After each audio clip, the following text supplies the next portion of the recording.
Hello friends, तो आज आप का नया वीडियो है और वेलकम है आप लोगों का एक बार फिर से प्रतिभा एजुकेशन के इस सेशन में। पिछले सेशन में हम लोगों ने वर्ड्स देखा था। IBPS SBI के PO के एग्जाम्स में जो वर्ड्स आते थे वो वाले वर्ड्स हम लोगों ने देखा था। वो पिछला जो सेशन था, हमारा लास्ट सेशन था, वो 2011 SBI से सारा वर्ड्स लिया गया था। ये जो हम लोग वर्ड्स ले रहे हैं आज के सेशन में, ये हमारा SBI 2010 सेशन से लिया हुआ है। और इस सेशन में SBI के जो क्वेश्चन था थोड़ा ज़्यादा डिफ़िकल्ट था, इसलिए इसके जो वर्ड्स हैं काफ़ी ज़्यादा इम्पॉर्टेंट है और ज़्यादा थोड़ा सा डिफ़िकल्ट भी है। तो चलिए देखते हैं हमारा नेक्स्ट क्या है। तो टाइम नहीं बर्बाद करते हुए सबसे पहले हम लोग देखते हैं हमारा नेक्स्ट हमारा जो वर्ड है क्या है, क्रंच। क्रंच देखिए, क्रंच का मतलब होता है कमी या फिर संकट आप कह सकते हैं। जैसे देखिए, आप लोगों को जब डीमोनेटाइज हुआ था, हमारा डिमोनेटाइजेशन हुआ था श्री नरेंद्र मोदी के द्वारा जो लाया गया था, उस समय जो हमारे न्यूज़ के जो हेडलाइंस होते थे न्यूज़ के, हमेशा देखते थे कैश क्रंच लिखा होता था। तो कैश क्रंच का मतलब क्या होता था, वही कमी होती थी, संकट होता था। तो हम लोग इसको सिंपली कह सकते हैं क्रंच का मतलब क्या होता है, क्राइसिस, स्कार्सिटी। हिंदी में देखें तो संकट, ठीक है। उसके बाद देखिए क्या है हमारे पास, पल्वराइजेशन। देखिए काफ़ी इंपॉर्टेंट वर्ड है ये। पहले भी आप लोग इस वर्ड से शायद कभी कभी सामना हो चुका होगा। जनरली ये जो वर्ड्स होते हैं हमारे एडिटोरियल सेक्शन में आते हैं, क्योंकि जो एडिटर्स होते हैं वो ऐसे ऐसे वर्ड्स लेते हैं ताकि सिंपल रीडर को तो आसानी से समझ में नहीं आता है। चलिए देखते हैं पल्वराइजेशन का मतलब क्या होता है। पल्वराइजेशन का मतलब होता है कंप्लीट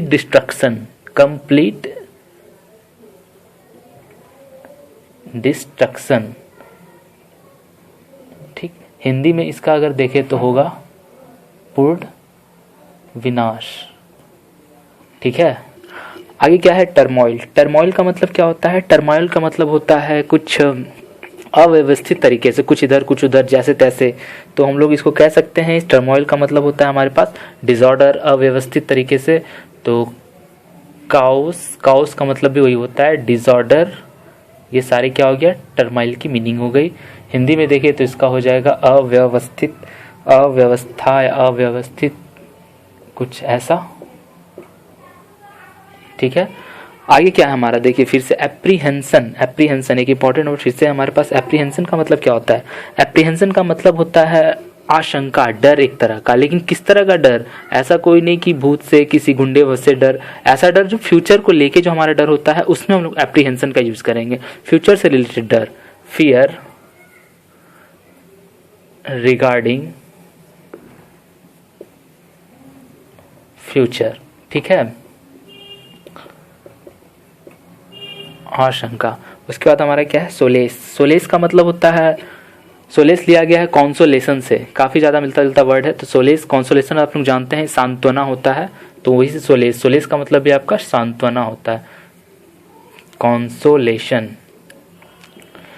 क्या होता है, सांत्वना, ठीक। आगे क्या है, मंडेन भी काफ़ी ज़्यादा इंपॉर्टेंट वर्ड है, क्योंकि 2015 के IBPS में भी एक बार आया हुआ है, मैं देख चुका हूँ। मंडेन का मतलब होता है सिंपल, साधारण, जनरल, ठीक है। ऑर्डिनरी, सामान्य,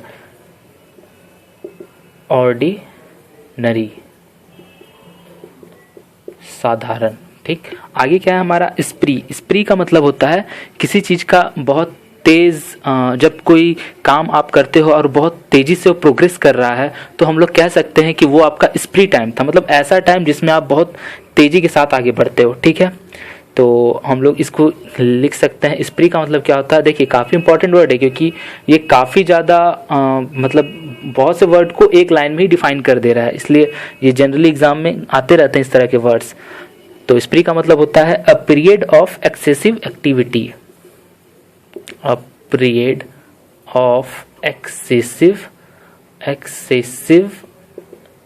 एक्टिविटी। और इसकी हिंदी में अगर देखा जाए तो हिंदी में क्या हो जाएगा, इसका आपका हो जाएगा तेज दौर हो जाएगा, मतलब काम का तेज दौर, किसी भी काम का तेज दौर, ठीक है। आगे क्या है हमारा, थ्राइव का मतलब होता है टू ग्रो फास्ट मतलब बहुत तेजी से प्रगति करना, लगभग मिलते ही जुलते हैं। तो इस तरह के जो वर्ड्स होते हैं आपके किस में आते हैं, क्लोज टेस्ट में आते हैं। तो थ्राइव का मतलब हमारा क्या होता है, तेजी से प्रगति करना, टू ग्रो फास्ट, तेजी से प्रगति करना, ठीक है। रिकॉन विथ, फ्रेजल वर्ड फिर से आ गया, वेरी इंपॉर्टेंट।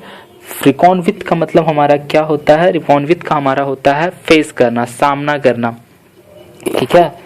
तो हम लोग इसको सिंपली लिख सकते हैं टू फेस और टू डील, ठीक। अगर बिजनेस लाइन में देखें तो टू डील होगा, वैसे टू फेस होगा, और इसकी हिंदी मीनिंग क्या होगी हमारे पास, सामना करना। अब देखिए हमारा क्या है last word, sorry second last word है हमारा ये ट्रेम्बल। ट्रेम्बल का मतलब क्या होता है, ट्रेम्बल का मतलब आपका होता है मतलब सिवरिंग, मतलब सॉरी सिवरिंग मतलब भी कांपना, मतलब एक तरह का कांपना होता है। ट्रेम्बल का मतलब थोड़ा डर से, मतलब लड़खड़ाना आप कह सकते हैं। ट्रेम्बल का मतलब लड़खड़ाना इजली। तो इसका जो होगा मीनिंग होगा क्विवर। क्विवर मतलब भी कांपना ही होता है कुछ। इसको कब इस तरह के वर्ड्स आ सकते हैं, जब हमारा रिसेशन आता है, तब हमारे न्यूज़पेपर्स वगैरह में इस तरह के जो वर्ड्स आते हैं, ट्रेम्बल जैसा कुछ वर्ड्स आएगा, जैसे our economic situation get trembled in this time, इस तरह का कुछ वर्ड आएगा। चलिए तो देखते हैं नेक्स्ट वर्ड हमारा अगला क्या होगा। देखिए हमारा अब जो वर्ड है वो है स्ट्राइव। स्ट्राइव का मतलब क्या होता है, स्ट्राइव का मतलब होता है to try, to make effort, यानी कि इंडेवर कह सकते हैं। टू ट्राई मतलब प्रयास करना, कोशिश करना, ठीक है। टू ट्राई, इंडेवर, इंडेवर मतलब भी होता है आपका प्रयास करना। इंडेवर हिंदी में इसकी हो जाएगी आपकी प्रयास करना, ठीक। चलिए और है वर्ड सभी, देखते हैं क्या है। चलिए हमारा जो नेक्स्ट वर्ड है वायबिलिटी। वायबिलिटी का मतलब होता है प्रैक्टिकेबिलिटी। प्रैक्टिकेबिलिटी का मतलब वैसा चीज़ जो कि आप पॉसिबल हो आम लाइफ में, हमारे जो फिजिकल डे है, डेली का डे, पर डे का लाइफ में जो पॉसिबल हो, उसे हम लोग कहेंगे वायबिलिटी। इसकी इंग्लिश मीनिंग हो जाएगी आपकी प्रैक्टिकेबिलिटी, मतलब जो संभव हो डेली लाइफ में, दैनिक प्रतिदिन या दैनिक लाइफ। उसके बाद हमारा क्या वल्नरेबल, ये भी काफ़ी इंपॉर्टेंट वर्ड है, 2-3 एग्जाम में मैं पहले भी देख चुका हूँ। वल्नरेबल का मतलब होता है हमारा कमज़ोर, जो आसानी से अफेक्ट हो जाता है, आसानी से ग्रसित हो जाता है। तो इसका जो मीनिंग होगा आपका होगा हमारा वीक, इजीली अफेक्टेड, ठीक है।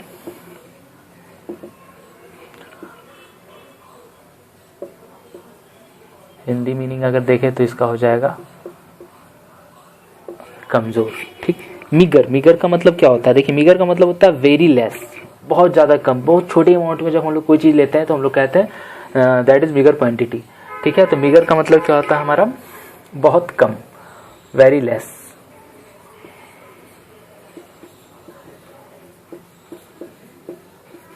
ठीक है। उसके बाद देखिए हमारा कौन सा वर्ड है अर्ज। अर्ज का मतलब होता है टू परसुएड, टू इंसिस्ट, किसी चीज को प्रेरित करना, इनकरेज करना। अर्ज का मतलब होता है टू परसुएड, मतलब प्रेरित करना, ठीक। उसके बाद क्या है हमारा प्रोपोनेंट। प्रोपोनेंट का मतलब होता है किसी काम में साथ देने वाला, मतलब समर्थक। जैसे हमारे जो नेता के समर्थक होते हैं उससे आप समझ सकते हैं। प्रोपोनेंट का मतलब होता है सपोर्टर,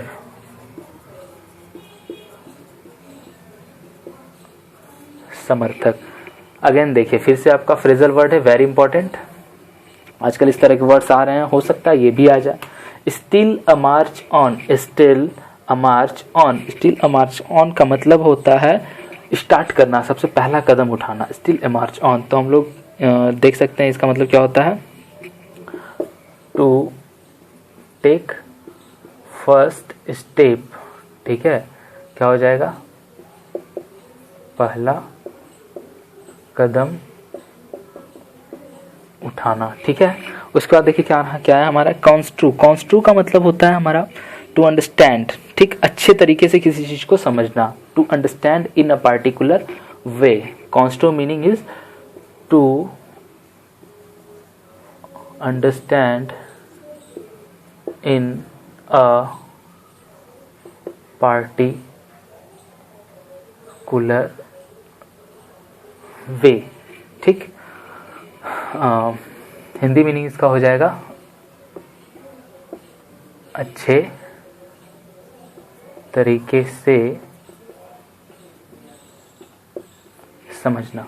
ठीक, उसके बाद हमारा क्या है, सुपरफ्लुअस। सुपरफ्लुअस का मतलब होता है, सुपरफ्लुअस का मतलब होता है एक्सेसिव, कुछ बहुत ज़्यादा अमाउंट में जब हम लोग ले लेते हैं, जो कि आवश्यकता नहीं है फिर भी हम लोग ज़्यादा ले लेंगे, तो हम लोग क्या कहेंगे उसे, एक्सेसिव या फिर एक्सेसिव।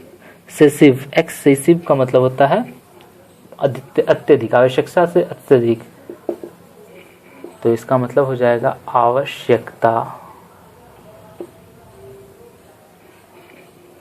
से अधिक। ठीक, नेक्स्ट हमारा क्या है, एक्सक्रूसिएट। एक्सक्रूसिएट, एक्सक्रूसिएट का मतलब होता है प्रताड़ित करना, पीड़ा देना। ठीक है, किसी चीज को कष्ट पहुंचाना, तो हम लोग कह सकते हैं टू टॉर्चर। टॉर्चर मतलब यही होता है टू टॉर्चर, प्रताड़ित करना या फिर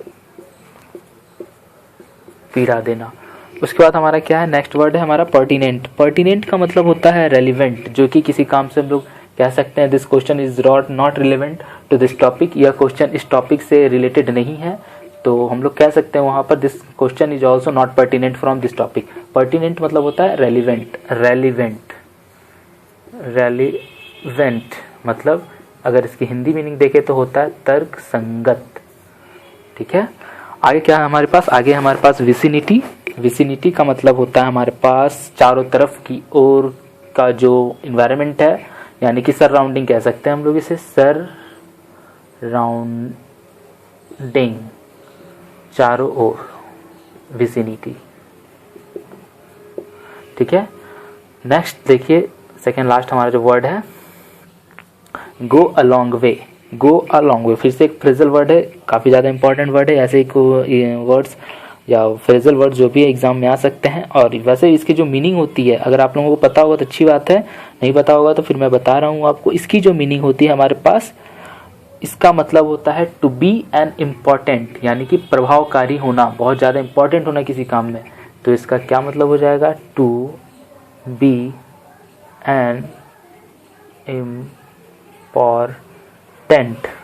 हिंदी मीनिंग इसकी हो जाएगी प्रभावकारी होना। ठीक है, उसके बाद देखिए क्या है हमारा सबसे लास्ट वर्ड है जो हमारा वियर ऑफ। वियर ऑफ का मतलब होता है, वियर ऑफ का मतलब होता है हमारे पास कमजोर पड़ना, किसी चीज को कम कर देना। तो इसका जो मीनिंग हो जाएगा वियर ऑफ का मतलब हो जाएगा हमारा to weaken. To weaken, to weaken, to weaken का मतलब क्या हो जाएगा हमारे पास, कमजोर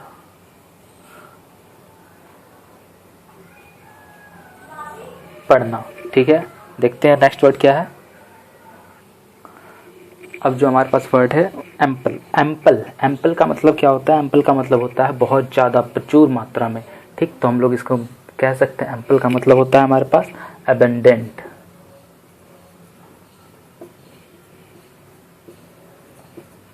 ठीक है, उसके बाद देखिए हमारे पास कौन सा वर्ड है, डैम्पेन। डैम्पेन का मतलब क्या होता है, डैम्पेन का मतलब होता है किसी को निराश कर देना, किसी के बारे में उसे निरुत्साह कर देना, उसका साहस खत्म कर देना।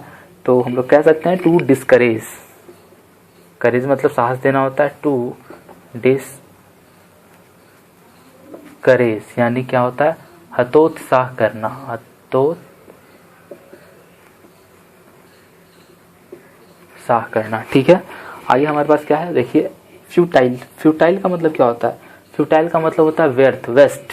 ठीक है, useless, useless less, waste.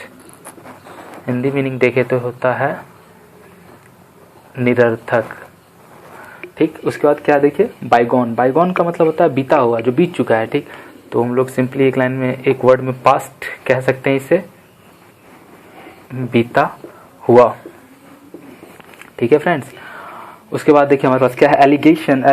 Allegation होता है ये, एलिगेशन तो वो हो जाता है मिक्सचर वाला। एलिगेशन, एलिगेशन का मतलब होता है एक्यूजेशन।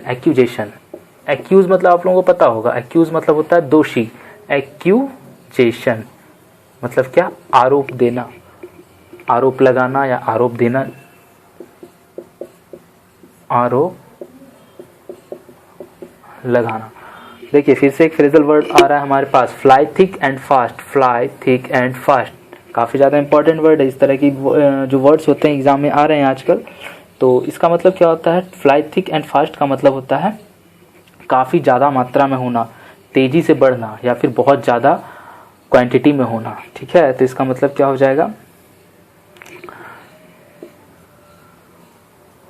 टू हैपन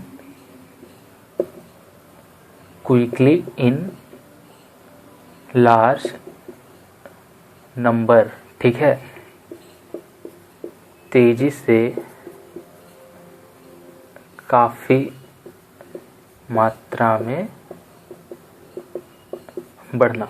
ठीक, आगे देखिए कौन सा वर्ड है हमारे पास है नेक्सस। नेक्सस का क्या मतलब होता है, नेक्सस का मतलब होता है मिल जाना, साठगांठ बना लेना। जैसे हमारे इलेक्शन से पहले क्या होते हैं, काफ़ी ज़्यादा जो पार्टीज होते हैं इधर उधर एक दूसरे से हाथ मिला लेते हैं, उसको हम लोग क्या कहते हैं, अलायंस। वही होता है नेक्सस, अलायंस। क्या मतलब हो जाएगा, साठगांठ।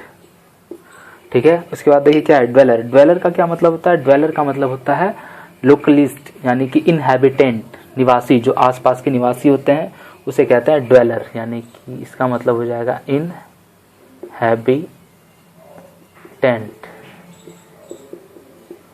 निवासी। उसके बाद हमारे पास देखिए क्या है, मैनीफोल्ड। मैनीफोल्ड का मतलब होता है न्यूमरस, बहुत ज़्यादा, कई गुना, numerous.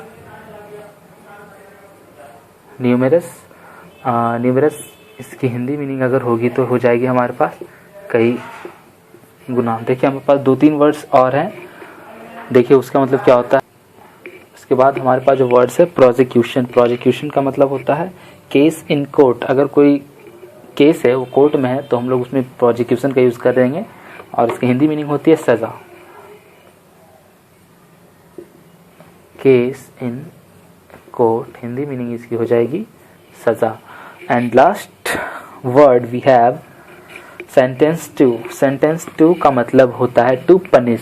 Actually this word is always used by honourable जजेस in our court, and the meaning of this word is, इसका मीनिंग होता है हमारे पास टू पनिश।